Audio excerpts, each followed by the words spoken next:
Hello, everyone. Thank you so much for joining us on Upfront in the Prophetic. Wow, with us this afternoon is a returned guest. Many of you know him as Will Barney. Yes, it is such an awesome pleasure to have him with us today. And for those who do not know about him, he was a former banker and has basically a front row seat inside of this whole financial system. As of late, I know that, many people have been sensing that there's something bigger happening beneath the surface. And so today I want to talk about perhaps some of those policy shifts, leadership changes, talk of, gold backed currency. What does that look like? What can we do? The state of tax revolutions like what we're seeing in Florida. Oh my gosh. So today we're going to explore what's real and what's really happening.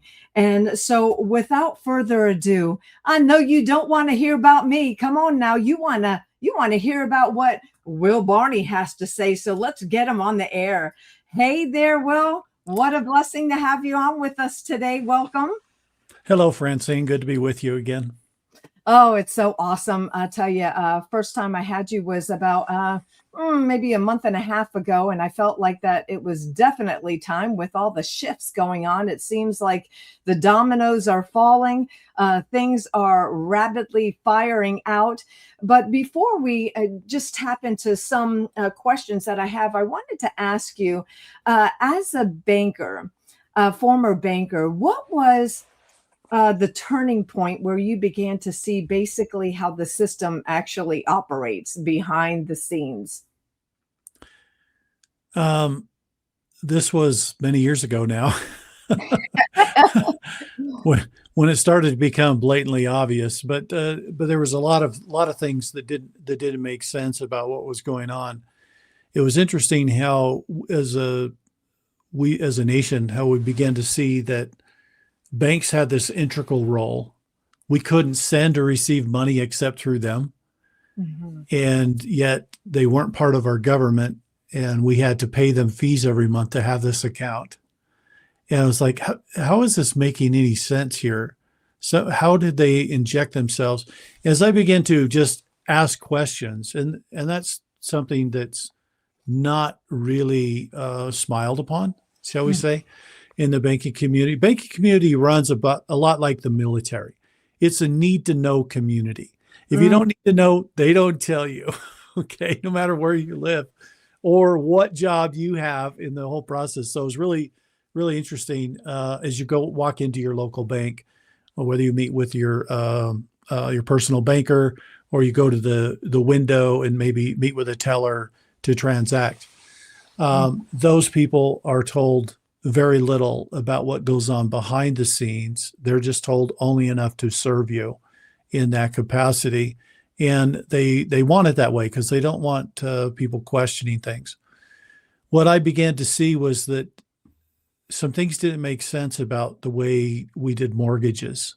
You Mm. know, how Mhm. is it that we ask people, and this is just one example, there could be many different ones, but you you go in to get your loan and they want your social security number on this loan document. In fact, all the paperwork will have a social security number on it. Now, what's interesting about social security number, for those that have dug into this and figured it out, is the number has your name on the card, but you don't own the card and you don't own the corporation that is representing your name on the card. Okay. Very But they true. want you to be responsible for this your whole life and to pay into it, and then they say that you're going to get paid back from that. But really, they own the company, therefore they own the upside benefits. And so what's interesting is as we began, as I said, I've been through many different closings, but the interesting thing is there would always be two documents that didn't have a social security number on them, and that was the deed, which kind of makes sense, right? And then Mhm. the other one is the promissory note, and the promissory note needed to be signed not by a corporation but by a living person, Right. right? Yeah. Because you could they take that promissory note, that promise to pay, And in a debt-based system, you can just put that in another account, and that's a deposit. You've just created money with that person's signature. So you'll have a living person at the table that'll use their signature to create money that ultimately pay for their house. And then the bank wants you to pay it all back with interest when you're creating it. Right? So does it make sense? No, it doesn't really make sense. And a lot of people don't really think through all of those steps, but that's kind of what was going on. So all of these things came together, and I finally just reached a point where I was like, you know what, I can't sleep at night. Mm. And I just walked out one day and said, that's it, done. And best day of my life. Wow. And that would, even though I had reached a certain point of, shall we say, being awake. I know we talk about that in many different ways, but being consciously aware of what the things that were going on, it would still be a journey for me to go through months after that. And now I had time, I could focus on this, start digging into everything else that was a lie. And, God's word is about truth. He is the father of truth. Okay. And his enemy is the father of lies. Right. And we can see how these things have played out over the course of time across the whole world. And so ultimately what we've had is we've had a world enslaved because of deception, enslaved because they didn't understand what they were signing or doing. And it isn't that we are unresponsible or that we want to bypass our obligations. It's just that we were never told open disclosure wise about what was going on so that we could make an informed decision when we put a signature on a contract. And I think that that's what's important as we look at the future and where things are going is we hear this word sovereignty a lot. Oh, I want to be sovereign. But a lot of people don't really understand or grasp what that is. Sovereignty means complete self-responsibility. Right? It means if you make an agreement, you keep it. If you shake somebody's hand, you say you're going to do something, you do that thing. And you follow through and you do your very best, okay, to keep that. Sovereignty is going to be a challenge for some people coming out of a captive system because we've grown up in captivity, most of us. Yes. And now we're trying to learn new ways of liberation, new ways of living in liberty. It was much like the children of Israel when Moses brings them out of Egypt, and they only knew how to be slaves because 400 years, that's all they'd been, right? Right. Didn't know how to think for themselves. They were looking to him to provide everything for them. Oh, now he's got to ask God for manna and water and all these things because they didn't know how to be self-sufficient, right? Self-responsible. And so for many of us, we're going through stages of this too, where we're learning self-responsibility. To be truly sovereign and truly self-responsible means that you are not dependent on anyone for anything. Okay. That means if you have the house on the hill on the 40 acres and everybody looks up at it and thinks it's beautiful and they want to come take it, you have to have your own army to defend it. Right. If a fire breaks out, you have to have your own fire department. Mm-hmm. If something else occurs on your property, you need to be responsible for it. You can't pawn that off on anybody. So I don't think people are fully prepared for that kind of living necessarily, even though if you look at God, he's the most self-responsible person in the universe, and he exhibits this in perfect form. Okay. So for all of us, as we are on our journey, as we are becoming more aware and more spiritually connected to the source of truth, we find ourselves more able to take on little by little additional responsibility and to become more responsible for those things in our lives. Some of the most spiritual people that I know are some of the most responsible people that I know. Mm-hmm. And I think it's a learning process that we all undergo. So as we look at a world coming out of this captive system and it's crumbling, we can see the walls are breaking down, right? Yeah. And people are going to be set free. They're going to have new things to explore, right? And new ways of living and to look at their life. I prefer the life of the steward, Mm. most importantly. If you look at old ancient times, we used to have trusts. In fact, if you look at business vehicles, this is kind of interesting, a little historical thing, but corporations and LLCs and all of their type of status, corporations come from it's the dead person's entity, so it's a corpse, right? Yes. That comes to life through government approving its ability to exist. So instead of a living person, we're already alive. We don't have to worry about that. Um, you go to the government to get permission for your corporation to exist because it's dead, right? Right. So you need their permission. And when you do this, you'll go to the Secretary of State and you'll say, I want to form this LLC or this C Corp or whatever. And they'll say, absolutely, you can do that as long as the name doesn't conflict with another one on our list. You can have that name and you can exist. We ask for two things. We want you to pay taxes as long as the entity is alive or pretending to be alive. And we want you to pay renewal fees here at our offices every year. Okay. So two things that they ask you to do.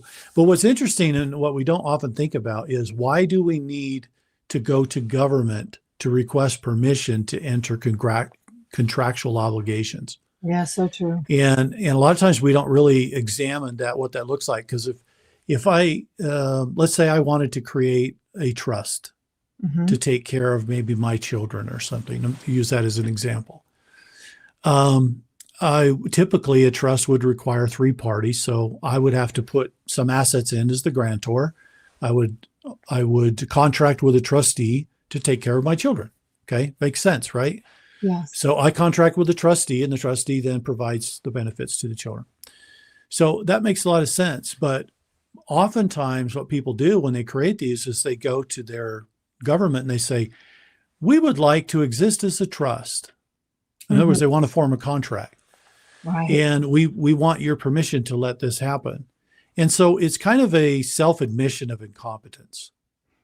And people get thrown off when I say things like that. But if you need to go to the government and say, I want your permission to do something, it's a self-admission of incompetence.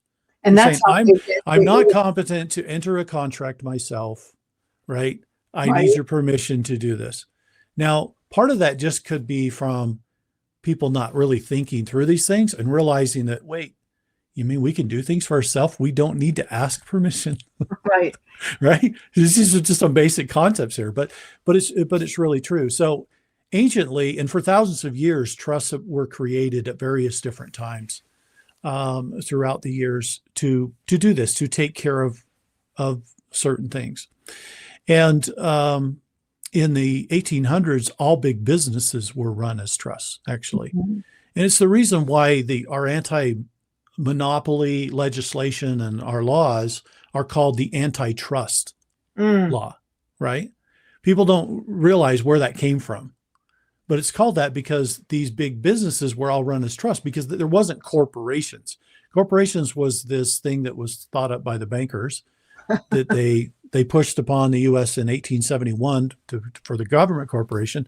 But in the early 1900s, after the Federal Reserve was instituted, they really promoted it. They actually had all kinds of advertising and everything that went into promoting corporations as the business vehicle of the future because it required that you would pay tax to them indefinitely.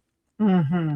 These old trusts that have been around that were private trusts, they didn't ask for permission to exist. They were done by contract, meaning that if the country, and this applies to probably almost any country of the world, but if the country will support the people and will provide a framework that they have a right to contract with one another to do business, then any contract, even a private one, is considered legal and valid.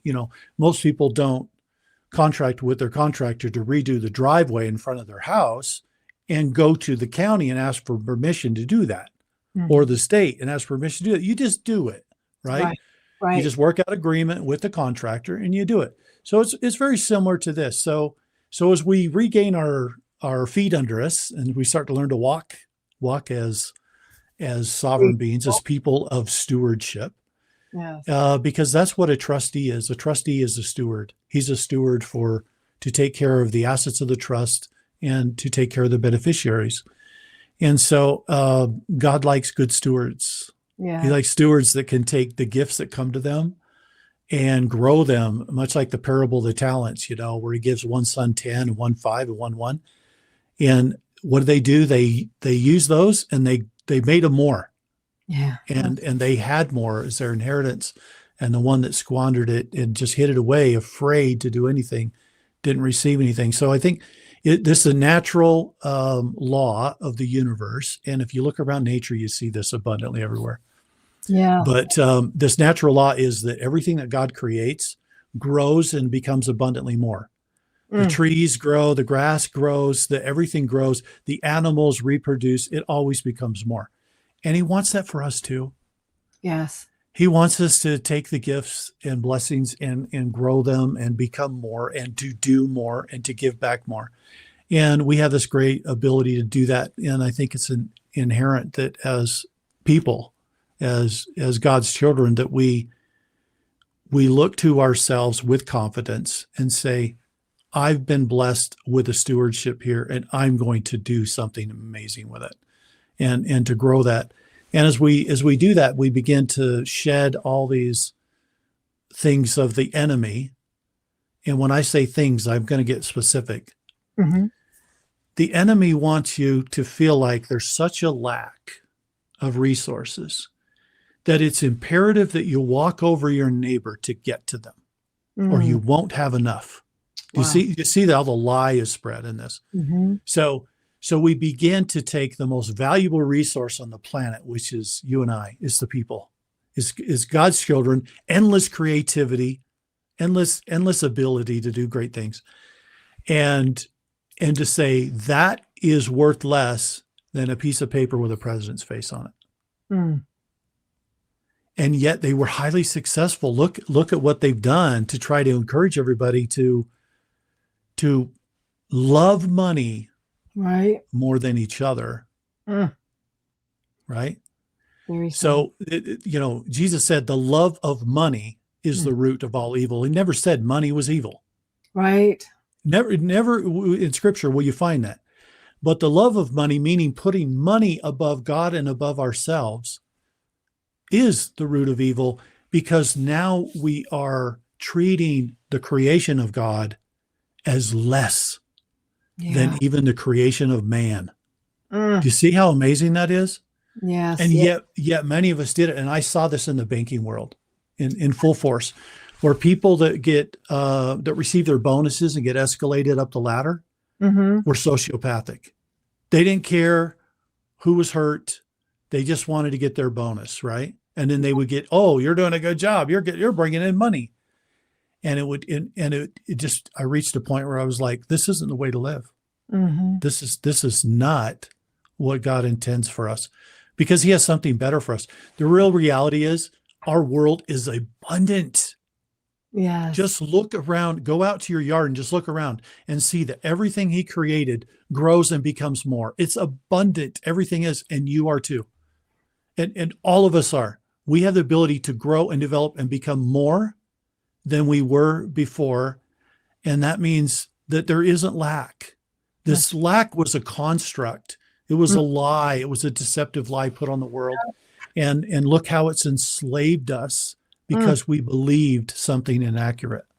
Right. Well, because they believed that we were chattel, that we were nothing, had no value. Money was more valuable than we, the people, God's creation. So, I mean, just look at what's going on in our own country now. People shooting each other and just coming against ICE and all this stuff, the hate that's raging amongst the people, because number one, they don't really know who they are in Christ Jesus. And, the lies that have been spewed out by the, elite media and so forth. And, the banking, I mean, the system is broken. It's sick. And yet we are breaking out, I believe, out of that system. And although people are confused, some of what's going on right now. I believe that, and I'm thankful that you bring so much clarity to that platform, that arena, to bring people to a place of, okay, I can hope again, I can dream again. This too shall pass. So Yeah. that's a good thing.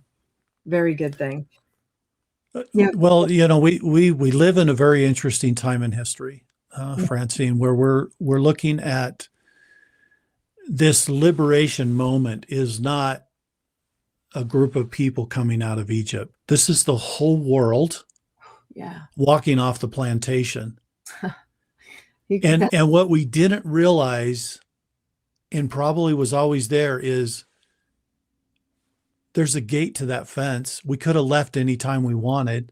Mm. And there are some that are already outside of the structure of the financial system. I have some friends that are Amish, Oh, and they don't participate in all this nonsense that right. we stress about and go to work for and jump on the treadmill of life for. They don't stress about that. They're out with nature, they're growing things, they're doing well, and they don't pay taxes either, right? That's going to a banking institution that's not even the government. A Right. lot of people don't know this about our taxes, but for many years, a third of our income taxes was going to the crown. A third was going to the Vatican. The other third divided among the bankers, and not $1 was going to a government account.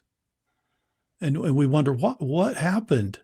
We Right. were borrowing everything in order to exist. It never had to be this way. And what's amazing is look at the fallacy of it. If they can create for us, let's say our government needs money and it needs to borrow $1 trillion. I'll use that big number, $1 trillion. And the Federal Reserve says, okay, let's create this $1 trillion for this. And they create a debt note for it. Okay. Mm-hmm. You're now going to owe another $1 trillion. And they send it over. Now, if the Federal Reserve has no basis in the money, when I say basis, I mean something they had to put into the actual money.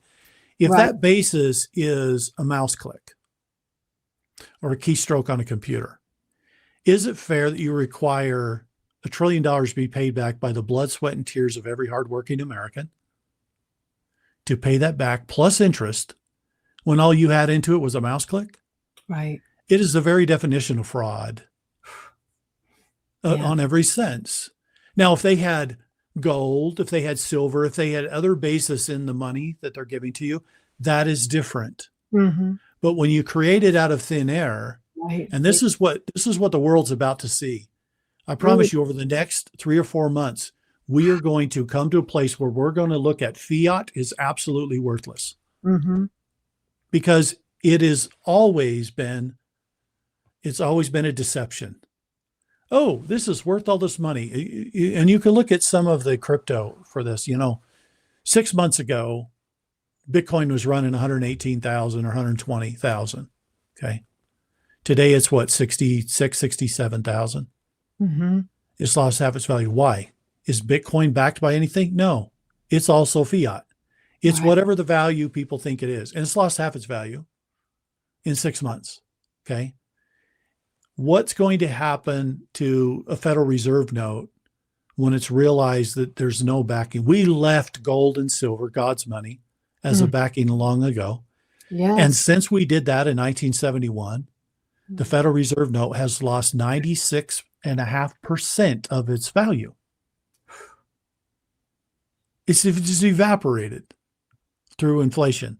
Mm. Now, what happened? What are we going to? What's the cure for this? The cure for this is to leave debt and to go back to assets, because God's abundantly wealthy and everything is rich and grows and becomes wonderful through His tutelage, and it should be our own.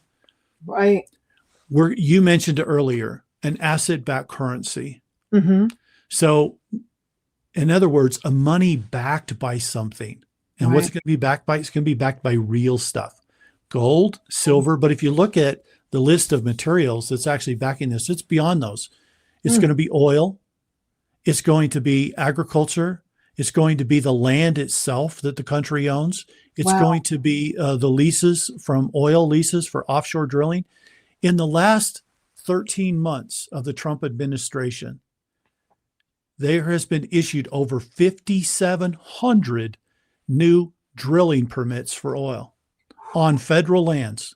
Wow. Where do you think that money goes? That money goes to the Sovereign Wealth Fund. It was created 3 days. It was announced by President Trump 3 days after he took office.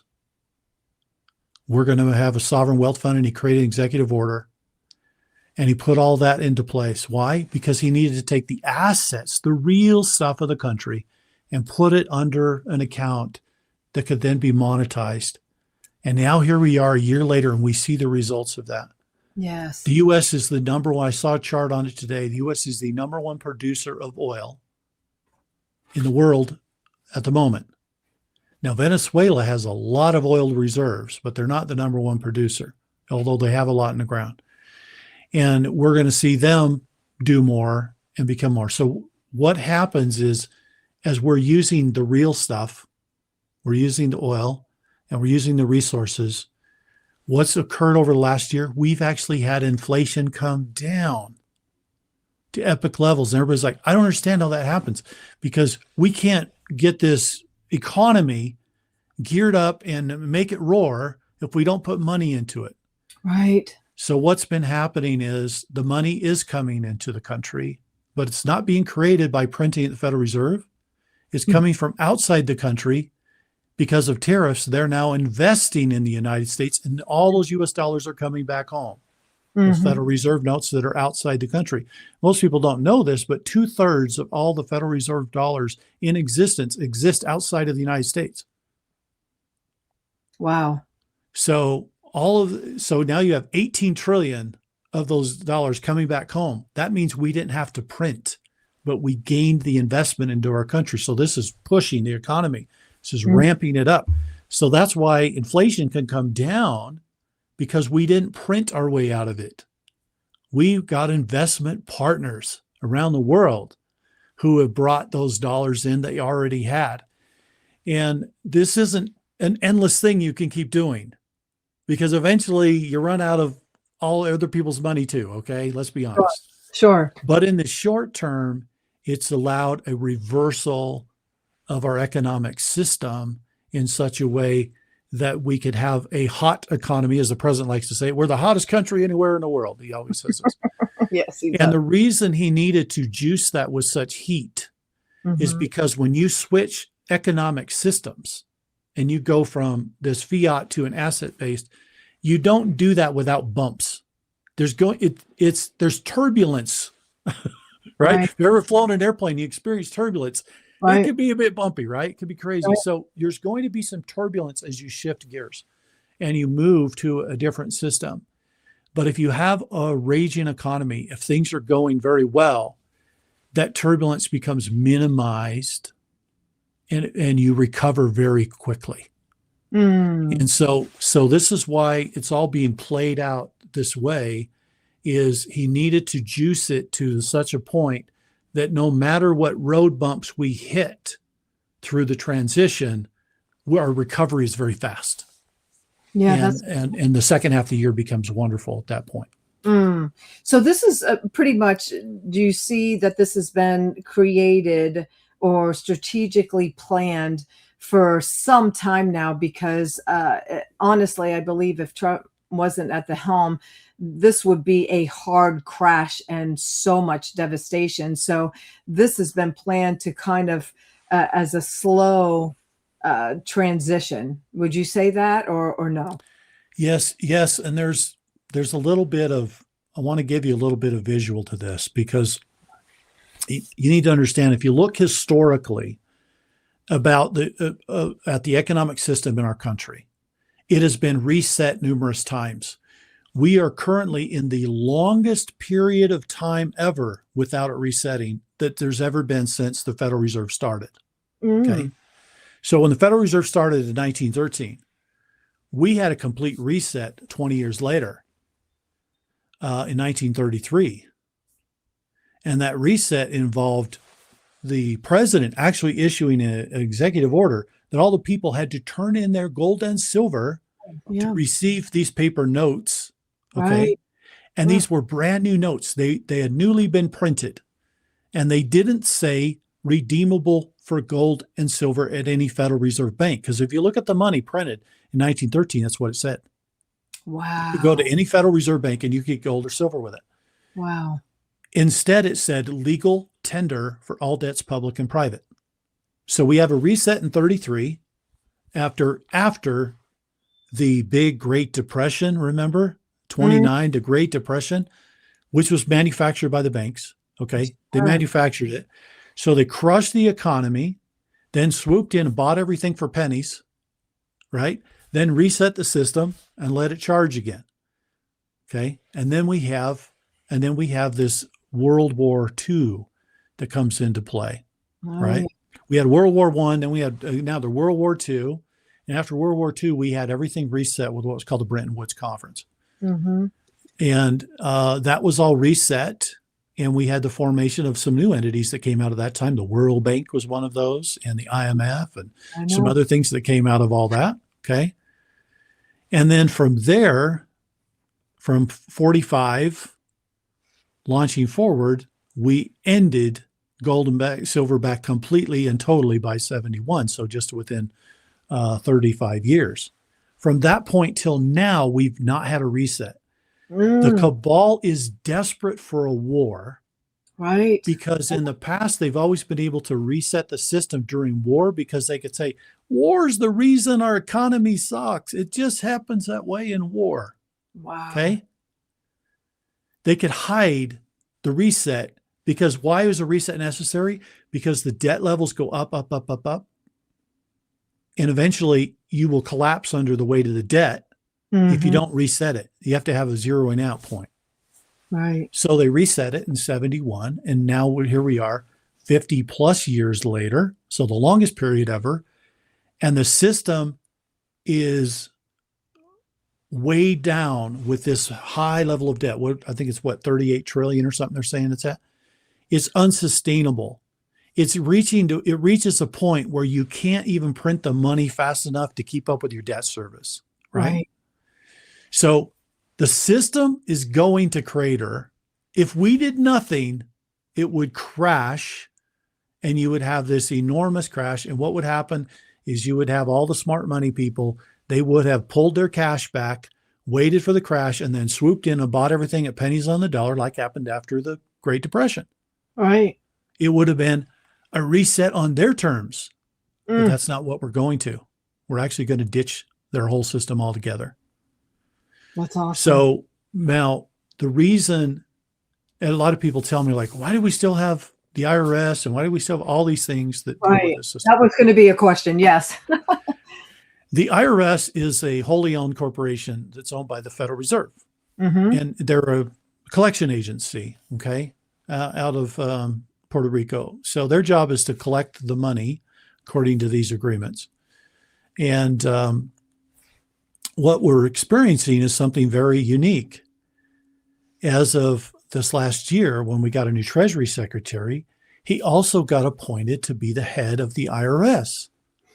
And everybody was scratching their heads going, wait, why is the head of the Treasury the head of the IRS? Well, think about this. If you go back to 2020, remember when COVID was going rampant and people were getting deplatformed and debanked and all that stuff. And I've been debanked too. I get it. And all these things were happening.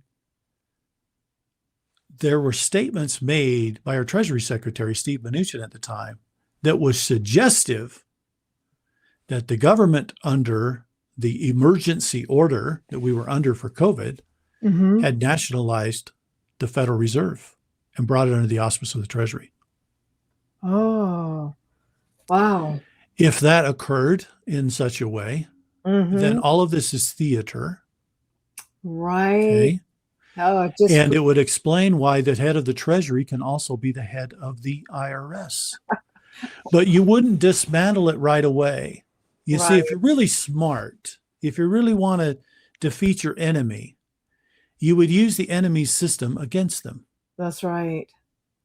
Brilliant. And what's happening is, and there's numerous articles written on this and public statements by our head of Treasury, who has stated, we are using the IRS information system to track down all the fraudsters who are misusing all the money of the government, like Mhm. Minnesota, California, everything else. So they Yeah. don't want the system to come down yet because it's being used to hunt down the perpetrators in this whole system. Okay. So Wow. there's a process of transition that we're undergoing. Mm. In the meantime, you need to give relief to the people. So you pass things like the great big beautiful bill, Right. okay, which, I jokingly call the halfway to Nasara bill. Um, That's good. and because that's kind of what it was. And what you get is you get this spring the biggest tax returns ever coming back to the people because of all the changes that were made in that bill, which went retroactive to the first of the year. So all of 2025 is now active in that bill. So people are getting these bigger tax returns. And this is all designed to help cushion the Mm. turbulence of what is the changeover of systems that we hope to arrive at a destination by the 4th of July. Yes. Yes. That's what So all of this is really designed. You said it earlier. Was all of this created and planned out? And the answer is absolutely yes. And as if you look back over time, you can see how systematically that was done. President Trump's first term was all about laying a foundation. And the foundation was to ensure that we had a basis for taking back our country. Yeah. Okay. Wow. Once that was done, then it was time for the big reveal. And the reveal was to show the people the evil of the system. That's what the Biden administration was. And no, Biden didn't win the 2020 election. Right. Okay. It was fraud going rampant everywhere. Mm-hmm. He never received the nuclear football. He never was commander in chief. You will find this out eventually, but we're saying it here. Donald Trump retained the title of commander in chief through the entirety of that. He's on his third term. Okay. Yeah. He stepped down as president, but it doesn't mean he stepped down as commander in chief because the military continued to see him as the commander in chief and therefore gave allegiance. Okay. Good. So you have this whole 4 years of expose to the people, show the people the evil of the enemy, Right. without it being so bad that we couldn't withstand it. Right. So it was probably one of the largest, most complicated and complex psyops ever conducted. Yeah, I would say so. Yeah. And then after that's over, now we get to now let's fix it. And we're at the next fix it stage, which we've been in for the last 13 months. Yeah. And so we're not done yet with revelations and disclosures and all of that over the next 90 days, particularly. So March, April, and May, you are going to see an incredible amount of information coming out. Here in March, we're going to have turbulence in the metals market where the fiat is collapsing against it. So will it increase then, the metals? You'll see the pricing go up. Mm-hmm. Right now, everybody's eyes on silver because it's the one that's most massively depressed. Yeah. I think that by the time we get to the end of this show, gold could double potentially. Wow. And silver could 10x potentially. So right now you're sitting at, I think today it was $87 or $88, kind of fluctuates up and down. Yep. But what do we do when next week is March? March begins, and the futures contracts for silver, there's potentially still 190 million ounces of contracts that are still in the books that haven't intended to roll. So they're either going to stand for delivery or maybe they're going to bow out by Thursday. We'll find out. Okay. Wow. So the next 48 hours, we're going to be watching that closely because who's ever standing at Friday has probably declared their intention to pull out. The problem is for the last 4 or 5 months, the COMEX has been making physical deliveries. Right. And usually it's just a paper market, paper in, paper out. Right. No, they've been delivering. So the current registered inventories of silver at the COMEX is a third of what it was 4 months ago.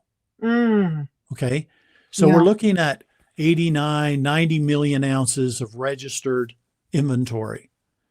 Well, how does that compare to 190 million ounces that could stand for delivery? Wow. Okay. Yeah. There could be some things happening here in March. And on top of that, Sunday started the, I will just call it the war against the cartels in Mexico to Yes. finally get rid of the cartels. Right. And that is now underway. And Mexico has been supplying 25% of the world's silver. And now all of that is stopped. There's no trucks going. The roads are shut down. So we have a potential tsunami of the stuff hitting the fan Yes. coming. So I'm calling next week as we get into March. I'm calling this affectionately March Madness. March Madness. Yeah, I can Okay. see. And Right. it's not about basketball, Right. although that'll be going on.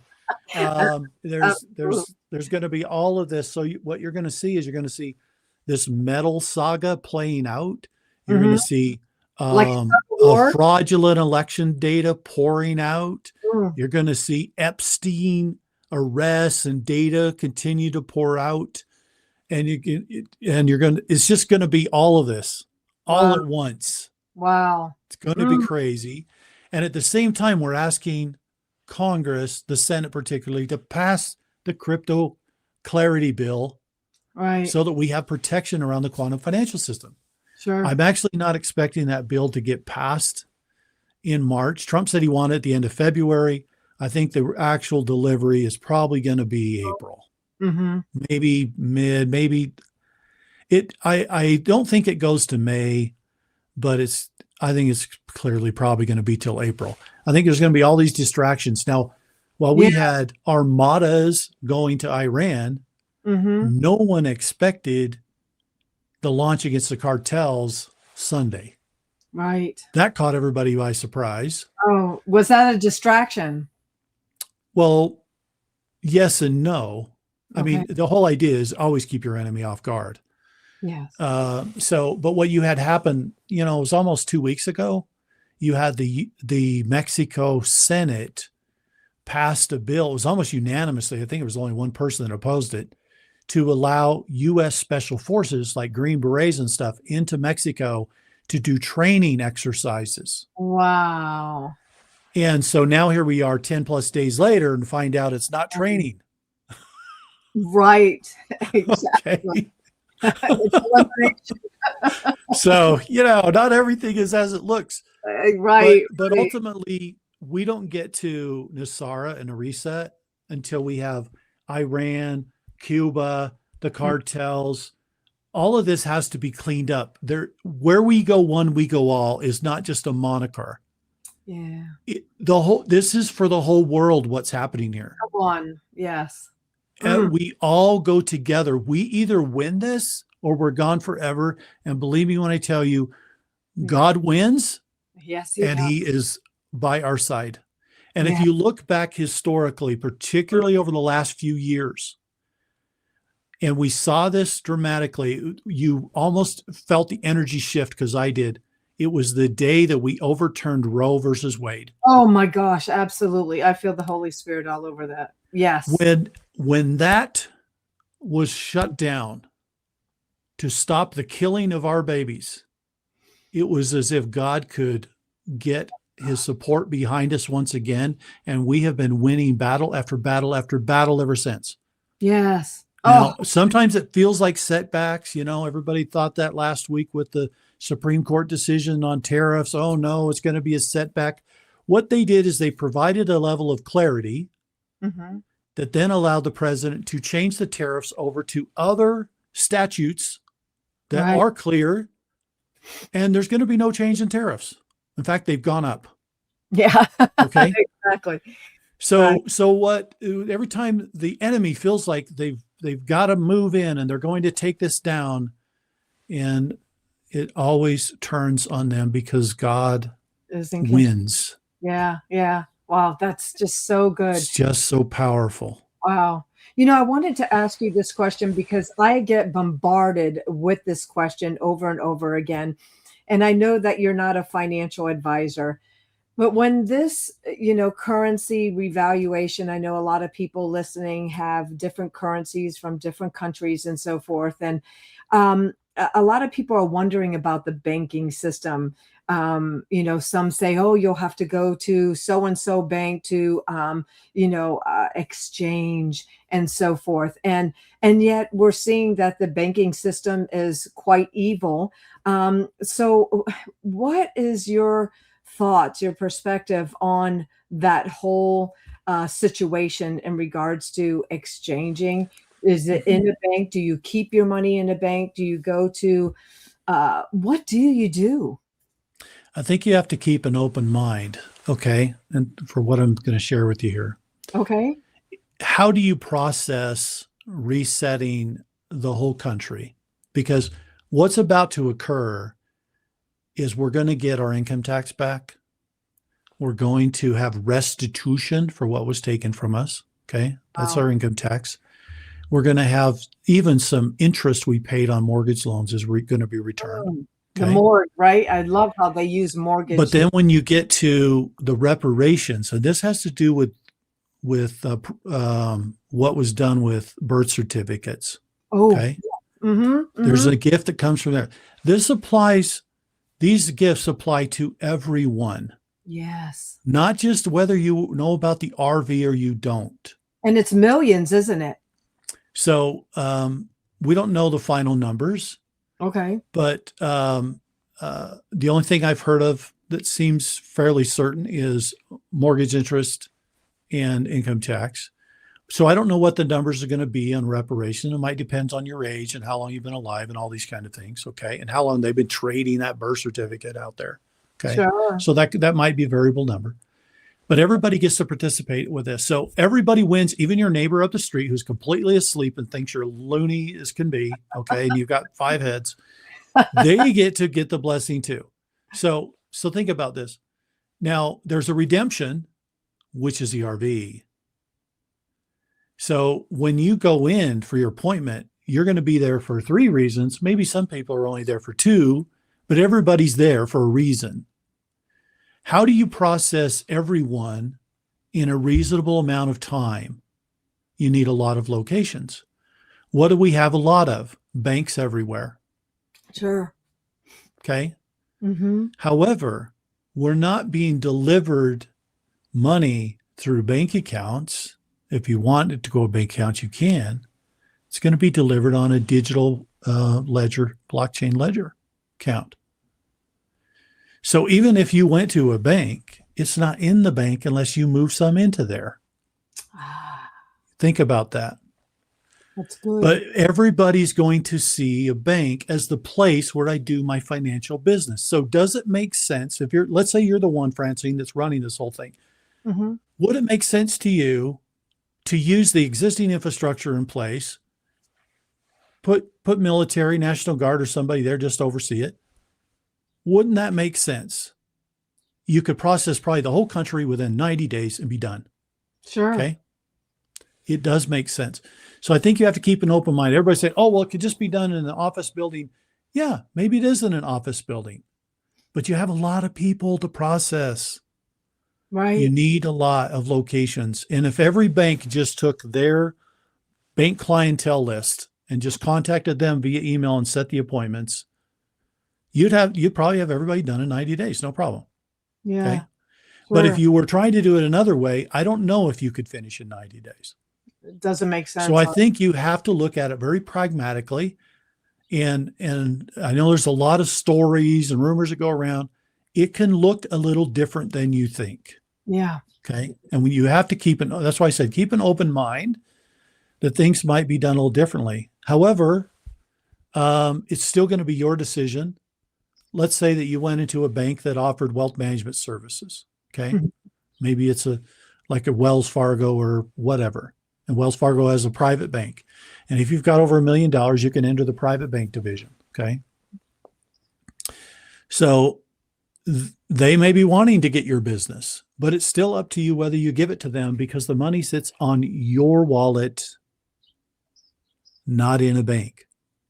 Ooh, even And though even though you're there's an appointment and they might know how much goes there, they're not going to know what's in there after that very good. because nobody has access to that but you. Mm, So the banks are only going to be able to do with or help you with whatever you give them as stewards to right. do for you.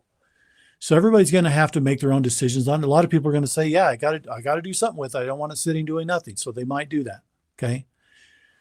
Everyone will make their own choice and you'll do what's most comfortable for you perfectly. But I think as we look at this pragmatically, when you change shift systems like this and you are decoupling and shifting to something that's completely opposite, Right. asset is completely opposite of debt. I mean, Right. you couldn't get more diametrically opposed. Right. So it doesn't make sense that you would take beautiful, pristine asset-backed currency and put it into a corrupted banking system. You Right. certainly wouldn't deliver the gifts, God's gifts to his people Back to the debt. through this infiltrated and completely corrupt system. You know, the software is called Babylon. Oh gosh, yeah. Right. Is that not crazy? Me. Like they Yeah. don't even hide anything. It's Right in nuts. your face, So right. so it's really interesting because everyone's going to need to have a chance to choose. Now, there's going to be people that are still asleep through the transition. Sure. They're going to want asset-backed currency because of the gyrations that the next few months will bring. But they're not going to be awake to all these things. And they're going to want to keep using their bank because that's what they know and are comfortable with. Okay. Right. But there's going to be others that are already awake and they're going to be the early adopters of I ain't touching the bank. Right. I can send and receive payments with this. I'm good. Yes. Right. Yes. This Yeah. thing works like my checking account at the bank, except it works 24/7, never takes a vacation or banker holiday. So you're gonna see early adopters be the awake people, but eventually it's gonna go to everybody. It's kind of like, when people started getting used to email, Sure. and people were just they had so much anxiety about having to learn how to use email. Right. You're going to have that same thing happen. So that's why you can't just demolish the banks and say there's no more banks. You would have riots in the streets if you did that. So Right. what you'll have is you'll have two systems working side by side for a while. Okay. And people will see the difference. Gotcha. One closes at 5 and the other one doesn't. Yeah. That's And really it'll become very stark contrast in front of you. And then you'll start choosing what you want to do. So I don't expect there to be just a complete collapse of everything, or we just shut off the systems that are in place, and this kind of goes into, I saw a post by RFK Jr. yesterday about health, and people were emailing him and coming all unglued because the president issued executive order about making sure we had a stockpile of certain things for agriculture purposes. And on that list was glyphosate. right. Okay. And everyone was coming unglued about it. And RFK had to, and I'm glad he did this. I already knew what the answer was, but I was glad he put this out to everybody and said, look, we don't take a system that's been fully chemicalized agriculturally and just turn it off without there being massive yield decreases and all kinds of disruption. And then the price of food goes up and we have a bigger problem than we're trying to correct. Right.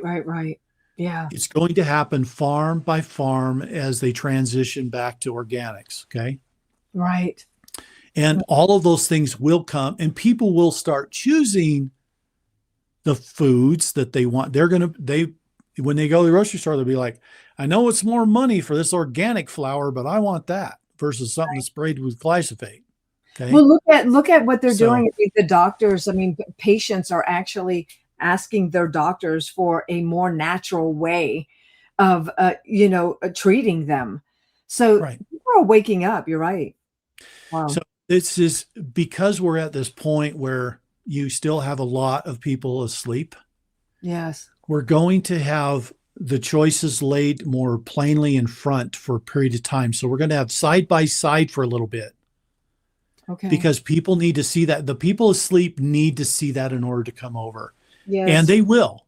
Mm, We're where we go one, we go all. Is we're bringing everybody with us. We're yeah, not like leaving them behind, right. Leave no and you can't make massive disruptive things like that without causing major supply chain disruptions. So it's going to be, people are going to just more naturally, morally choose. Okay, I'll use that word carefully, but they will morally choose what they think is the better choice for themselves. And you're going to see a change in attitudes with money as there's more money and Mm-hmm. there's not as much feeling of lack. People Right. are going to gravitate to being more judicious with how they use that money. In other Exactly. words, they might spend a little more on the organic item because Mm-hmm. that's the one they want. Okay. They really want. And so I think that this whole transition, everybody wants this shut down in 10 days and sit in front of your TV. That is insanity, people. I'm Yeah. telling you right, and I know there's a lot of you out there that are going to disagree with me right now, but I'm letting you know that plan was tossed out a long time ago. Yeah. I We agree. had shut down in COVID and it Yep. was economic destruction. Yep. Okay. On a mass scale, I can't tell you how many thousands of businesses went out of business. Okay. This president was there then. He's not going to replay that. That's right. We're going to have an introduction of the newer things. There's going to be a time of transition. People are going to see the two side by side. When you can clearly see good and evil in front of you, you now have a better chance of making a good choice. Okay. Right. And so all of this, shut it down. What you would do if that were to happen, I'll play this out for you. If Sure. you shut everything down with the amount of people that are asleep and you poured out 8 hours a day over 10 days, so let's say it was 80 hours of television telling them that everything in their life was a lie, Wow. that you wouldn't bring one person on board with you. They Yeah. would stand up and say, this whole thing is a coup, and they would fight you in the streets and it would turn to bullets flying around. That's right. So true. That's what would happen. We're Mm. not going to do that. We love our brothers and sisters. We want everybody to come along together. Yeah. And we're going to do that by helping them through their own awakening, because when they come to know some things Yeah. have not been as they thought, Yeah. it's emotionally disruptive and they're going to get emotional. It's going to be hard. You don't say, I told you so. Just Right. put your arm around them and say, it's okay. You're going to get through this. I did too. It's going to be fine. Exactly. Exactly. That's so good, Will. So good.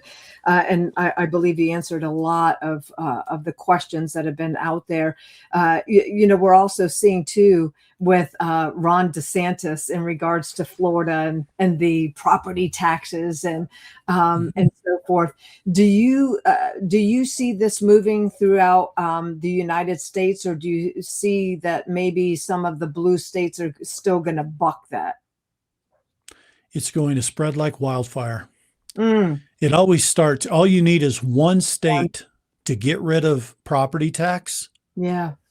and all the other states will buckle because the people will flee at an epic scale if they don't. Gosh, you're so right. Yeah. So it will spread very fast. Now, Ron DeSantis has been making statements about this issue for better than 6 months, Yes, he has. a long time. It Hmm. takes a while to get this into the psyche of the people, right? Right. Because at first people are like, well, no, we have to have property tax because we need to pay for our schools. Well, what if we cut out all of the fraud? And there's a lot on local level too, believe me. Okay. Hmm. What if we cut out all that fraud, which Doge is working on, and we Yes. cleaned up that system? We don't need as much money. And the US debt clock has been throwing out their little 2 cents on this issue too. And they've done this more than once, where they put out a graphic that said, here's what we'll do. We'll have all 50 states have their own credit union.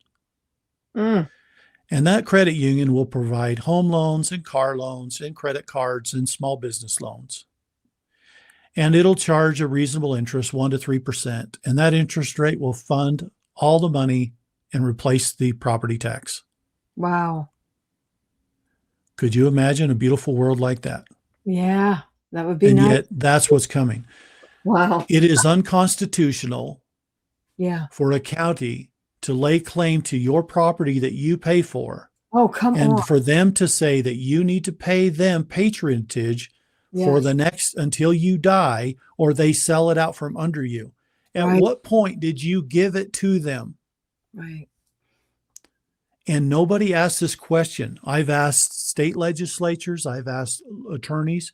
Do you know what? They don't have the answer, but I'll tell you the answer here. When you recorded that deed, your recorder's office some time ago was changed to a registration office, and you registered your deed. Oh. And in some states, they already call it deed registration. Mm.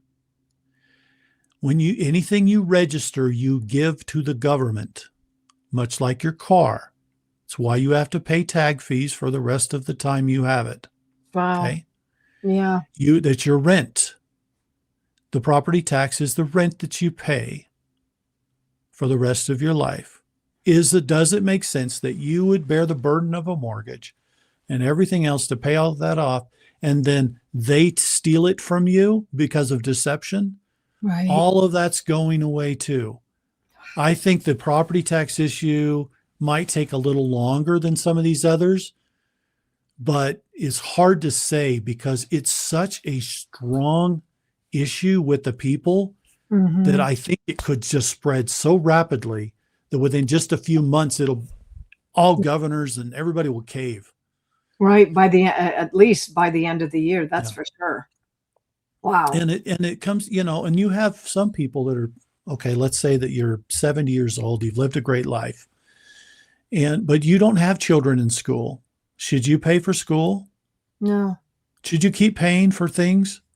No. And you want to help children. It's like you have a good heart. It's not like any of us are heartless, but we want what's fair. We want to be able to have a stewardship and own that piece of land, so we have a home for our family and no one can take it from us. It's called a lloydial title. Yes, that's right. And we want to have a lloydial title. And I think there's going to be some steps where we get that back. Powerful. Now, I mean, you've mentioned a lot of things in regards to, say, the allodial title, mortgages. I mean, if you just look at morgue, put you in debt, right? I mean, they the use death bond. Right, the death bond. I mean, do you actually teach on this as well? I don't. Okay. Other than we talk about it in these conversations. Okay. So. Yeah, I mean, just very, very interesting. And I think more and more people are becoming more aware of, what the government has tried to do to the strong man or straw man. And well, that was the deception. You see, if they could come up with a corporation called Francine Fosdick, and it's in all capital letters, and yet get you as the real Francine Fosdick to be responsible for this, to pay into it and everything else over your lifetime, but they get to profit from it. Wouldn't that be the greatest deception? And yet that's exactly what's happened. Yes, indeed. Oh my gosh. Well, and I know that President Trump knows all about this, and thus comes Nasara Jasara, Jasar meaning the whole, this is, like you said, it's global. It's the whole world. Yeah. It's the for all the marbles. Yes. Yes. So it's just been, wow. And a lot of people don't understand this, but this war is to the death. We are against an enemy that will die before they quit. Yeah. It is pretty horrendous. And that we have not seen capital punishment used in the justice of this war yet. Yeah. But before it's over, you will see treason and some other things come back to their original definition of the Constitution, where death is required. So we will see that. I don't expect to see a lot of it. I Okay. expect to see enough to give us a taste, but they're not going to just put the carnage in front of our screen every day. They don't Mm, want to traumatize anybody, particularly the young, beautiful minds of our children, yeah. but they want us to know and understand that we are a country of laws. All countries are a country of laws, and that there are consequences when breaking the law, and treason is breaking the law. Yeah. Right. Mm. Yeah, it's a slow locomotive, but we're getting there, and I'm excited about July 4th. I believe a lot of these things will be behind us, and we'll be stepping into truly the golden age, as President Trump talks about. So, I mean, well, before we segue off, I mean, if you could give a grounded, non like hype piece of information or advice to families watching right now, who are concerned about their financial future, what would that be? Well, in short, the best is yet to come. Okay, first off, Love Trump it. keeps saying that. Okay, Yes. but there's a reason, because the golden age is going to be beautiful. Yes. And look, the best thing that you can do right now is to take care of yourself. Mm, Have some food, have some water, have some basic supplies just in case there are disruptions. I'm hoping there won't be any disruptions. And believe me, the patriots don't want there to be right. disruptions, particularly electrical or anything else, because there's people that depend on it for life. Sure. But it is important that we prepare. If we're prepared, we're not going to be in fear. We're not going to be worried. We're going to know we have a little bit set aside. If you don't have enough to do that, do your best and know that God knows that. Amen. And That's good. he's watching over you. We have come through one of the most important times of history. And I realize we have a few months left of this important saga of the drama. But for the next 50 years, they're going to be making movies about this. Yes. There's Yeah. so many stories, individual stories to tell Yeah. about what this is. This is epic. The fact that you are alive today, right now, to witness firsthand this time says something about who you are. I don't think people were born in any given time except for a specific reason, and there's a reason you're here now. Amen. Wow. And I think that at the peak of this war, as we've been dealing with this cabal, I really think that, and I say this about you too, Francine, we see some of the elite soldiers of heaven are here now, Mm, having a mortal experience right now because we needed them to yeah. see us through these challenging times. And I hope that each one of you can realize that we're all needed. There isn't anybody dispensable. It takes all of us doing all that we can to bring about the truth and transparency. And most importantly, we need to shrug off the teachings of the evil one and embrace the love Mm, that God is trying to give all of us. And we need to stand together. Where we go one, we go all is about we need to unite around each other. agree. And there's a lot of evil going on. You look at what's happening, playing out right now in Mexico. Mm, It's pure evil being fought there. Okay. The people that are conducting this, they've, for whatever reason, they've lost their soul. They've lost the light within them. And the best thing that we can do is to hold a place within ourselves where the peace of God can be with us on a daily basis, because it is that peace that surpasseth all understanding that will get you through the storm that is raging right now and will continue for a few months. You will land on the other side. You're meant to be here. You're meant to get through this. You're meant to be the recipient of the gift. wow. And for those watching this, you're already mostly awake, or you probably wouldn't be tuning in. I think Francine's audience is one of the most beautiful and spiritually and fully awake audiences there is. If there's anything that we can ever do for anyone in the future, my company is Zenit Global Services. Yes. and we help humanitarian projects come to life. Our whole goal is to take ideas, get a business plan, get an executive team behind them, and launch them into running, functioning companies that are doing things, that are making a difference. If you're struggling about how you're going to do that, we're going to try to be there to help along the way. We're building a massive digital infrastructure for this. It's a very expensive. It's our probably one of our most expensive off the bat projects.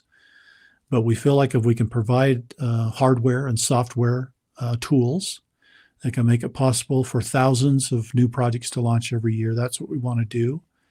We know we're not doing this alone. It takes all of you out there to do this kind of stuff. If our tools can help you, great. If you don't need them, that's still great, and we cheer you on. We cheer on everybody that's in this work trying to make it happen. And we hope that this discussion today has been enlightening on some level, that has maybe helped give you some perspective. If there's anything that I could leave with all of you in closing, it's that